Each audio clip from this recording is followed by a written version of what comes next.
প্রিয় ভাই আপুরা, খাবেন নাকি? যারা যারা খাইতে চান সবাই হাত তোলেন। আমাদের আজকের প্রিয় সবগুলো খাবার। শুভ নববর্ষ। আমার সকল প্রিয় ভাই বোনদেরকে জানাই আমার পক্ষ থেকে শুভ নববর্ষ। সবাই কেমন আছেন? আমি তো ভীষণ ভালো আছি। আজকে আমি আপনাদের সাথে আমাদের একটা সুন্দর গর্জিয়াস এবং সুস্বাদু খাবার শেয়ার করব।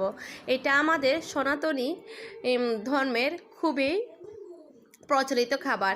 এই খাবারটার মধ্যে আমি নিয়েছি চিড়া, মুড়ি, খই, দধি, লবণ, কলা, মিষ্টি, নারকেল এবং এক টুকরো মিঠাই। এগুলো দিয়ে এখন আমি আমার হাতের সাহায্যে সুন্দর করে মেখে নেব। অনেকে বলবে হাতের সাহায্যে মাখলে খাওয়াকে যায়।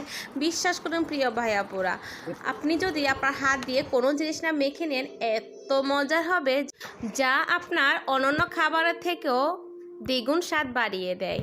তো আমার এই খাবারটা বিশ্বাস করেন প্রিয় ভাইয়াপুরা, এত সুস্বাদু হয়েছে, এত মজার হয়েছে, আমি কিন্তু আপনাদেরকে বোঝাতে পারবো না। এই খাবারের প্রতি সবারই একটা আলাদা প্রেম থাকে, ভালোবাসা থাকে, বিশেষ করে আমাদের সনাতনী ভাই বোনরা যারা আছে।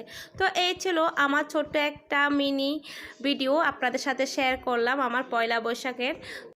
সকালবেলার খাবারটা তো শেয়ার করলাম, দুপুরে কি খেয়েছি সেটা কি শেয়ার করব না? তো দুপুরের খাবারের মধ্যে হলো পাঁচন। এখন আমার শাশুড়ি পাঁচন রান্না করতেছে, এত মজা হয়েছে পাঁচনটাও। এখানে প্রায় বিভিন্ন ধরনের সবজি ব্যবহার করা হয়েছে এবং লতা পাতা তো আছে। আজকে নাকি কথিত আছে যে আজকে পাঁচনে যদি আপনি বিষও এনে রান্না করেন কিন্তু সব কিছু খাওয়া যাবে। আর এই পাঁচনটা খাইতে কিন্তু অনেক সুস্বাদু এবং অনেক মজার, এবং আপনার এই পাঁচনটা আপনার বিভিন্ন রোগেরও ওষুধ হিসাবে খাওয়া যায়। তো এই ছিল আমার ছোট্ট একটি মিনি ব্লগ আপনাদের সাথে শেয়ার করলাম। তো সবাই ভালো থাকবেন, সুস্থ থাকবেন, টাটা।